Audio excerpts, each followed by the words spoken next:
Hello guys, welcome to my channel bank Nifty masters. ఈ రోజు bank Nifty 155 points market అయితే gain అయ్యి 50,002 దగ్గర మార్కెట్ అయితే క్లోజ్ అయింది. ఈ రోజు మార్కెట్ లో లోయెస్ట్ లో వచ్చేసి 49,693, హైయెస్ట్ అయ్యి వచ్చేసి 50,102.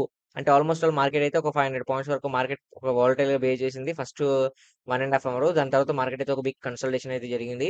సో మనం నిన్న మన ట్రేడ్ సెటప్ ఎలా పెట్టుకుంటాం, ఫస్ట్ 30 మినిట్స్ మనం అబ్జర్వ్ చేసిన తర్వాత మార్కెట్ యొక్క బిహేవియర్ అనేది మనకు అబ్జర్వ్ అవుతుంది కాబట్టి దాన్ని బేస్ చేసుకొని మనం ఎంట్రీ అనేది తీసుకుంటాం. సో యాక్చువల్లీ మార్కెట్ చూస్తారా, నిన్న వీడియోలో మనకు మార్కెట్ అయితే బిగ్‌గా ఫాలో అయింది. ఎప్పుడైతే మార్కెట్‌లో బిగ్ ఫాలో అయిందో మార్కెట్ క్లియర్ ఇండికేషన్ ఏంటంటే, అంటే ఇక్కడ ఇంకా మన కన్ఫర్మేషన్ ఏంటంటే 2 బేరిష్ క్యాండిల్ వస్తే మనం పుట్ ఆప్షన్‌ని ప్లాన్ చేసుకోవచ్చు. ఎందుకంటే మార్కెట్ క్లియర్‌గా ఫాలో అయింది కాబట్టి. సో ఏదైతే ఎక్కడైతే ఇక్కడ బయర్స్ అనే వాళ్ళ కంట్రోల్‌లో ఉందో దాన్ని కూడా బ్రేక్‌ఔట్ చేసింది కాబట్టి, సో 2 15 మినిట్స్ క్యాండిల్స్ వస్తే మనం పుట్ ఆప్షన్‌ని ప్లాన్ చేసుకోవచ్చు. కానీ ఇక్కడ ఏమైంది, ఫస్ట్ 15 మినిట్స్ క్యాండిల్‌లోనే హ్యూజ్‌గా ఫాల్ అయిందనమాట. ఎప్పుడైతే మార్కెట్‌లో హ్యూజ్‌గా ఫాల్ అయిందో, మార్కెట్ క్లియర్ ఇండికేషన్ ఏంటంటే మార్కెట్ రివర్సల్ అయ్యే ఛాన్స్ ఉంది. సో దాన్ని 15 మినిట్స్ క్యాండిల్ తర్వాత అబ్జర్వ్ చేస్తే, ఇక్కడ 15 మినిట్స్ క్యాండిల్‌లో అంటే రియాక్షన్ ఏంటంటే అంతగా లేదనమాట మొమెంటమ్ అనేది. సో ఎప్పుడైతే మార్కెట్‌లో అంతగా మొమెంటమ్ ఉండదో, దాన్ని ఇక్కడ మనం ఏం అర్థం చేసుకోవాలంటే మార్కెట్ రికవరీ అయ్యి రివర్సల్ అయ్యే ఛాన్సెస్ ఎక్కువ ఉంటదని. సో దాన్ని బేస్ చేసుకొని మనకు నెక్స్ట్ 15 మినిట్స్ క్యాండిల్ అబ్జర్వ్ చేస్తే, నెక్స్ట్ 15 మినిట్స్ క్యాండిల్ చూసారా? ఒక రివర్సల్ అయిందనమాట హ్యూజ్‌గా. ఎప్పుడైతే రివర్సల్ అయిందో మార్కెట్‌లో క్లియర్ ఇండికేషన్ ఏంటంటే ఓకే. ఇంక మనకు ఖచ్చితంగా మార్కెట్ ఇంకా అప్ సైడే వెళ్తుందని. దాన్ని బేస్ చేసుకొని ఇక్కడ మనం కాల్ ఆప్షన్ ప్లాన్ చేసుకున్నాను. సక్సెస్‌ఫుల్‌గా 100 పాయింట్స్ అయితే క్యాప్చర్ చేసుకున్నాను. దాని తర్వాత ఇక్కడ నాకు మొమెంటమ్ ఏం కనిపించలేదు. ఒకే రేంజ్‌లో బిగ్ కన్సల్టేషన్ అయితే జరిగింది.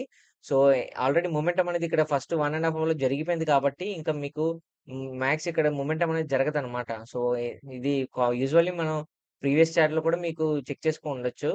ఓకేనా ఫ్రెండ్స్. ఇంకా మండే మార్కెట్ ఎలా ఉండబోతుంది? మండే మార్కెట్‌లో మనకు సపోర్ట్ అండ్ రెసిస్టెన్స్ లెవెల్స్ ఏ విధంగా ఉండబోతుందో చెప్తా చూడండి.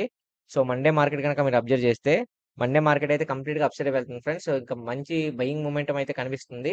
సో ఏదైతే strong resistance levels, support levels ఉన్నాయో దాన్ని సపోర్ట్ లెవెల్స్ అయితే చాలా స్ట్రాంగ్‌గా ఉంది. మార్కెట్‌లో మల్టిపుల్ రిజెక్షన్స్ అయితే ఒక రేంజ్‌లో వచ్చిందనమాట. సో మార్కెట్ అనేది కంప్లీట్‌గా అప్ సైడే వెళ్తుంది ఫ్రెండ్స్. ఇంకా మండే మార్కెట్‌లో మనకు సపోర్ట్ అండ్ రెసిస్టెన్స్ లెవెల్‌కొస్తే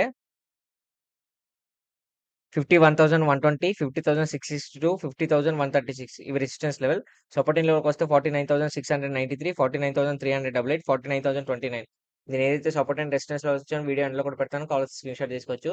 అండ్ తిరిగి మళ్ళీ మనం రేపటి వీడియోలో మళ్ళీ మనం కలుద్దాం. నా వీడియో గనుక నచ్చితే వీడియోని లైక్ చేసి ఛానల్ అయితే సబ్స్క్రైబ్ చేసుకోండి. Thanks for watching.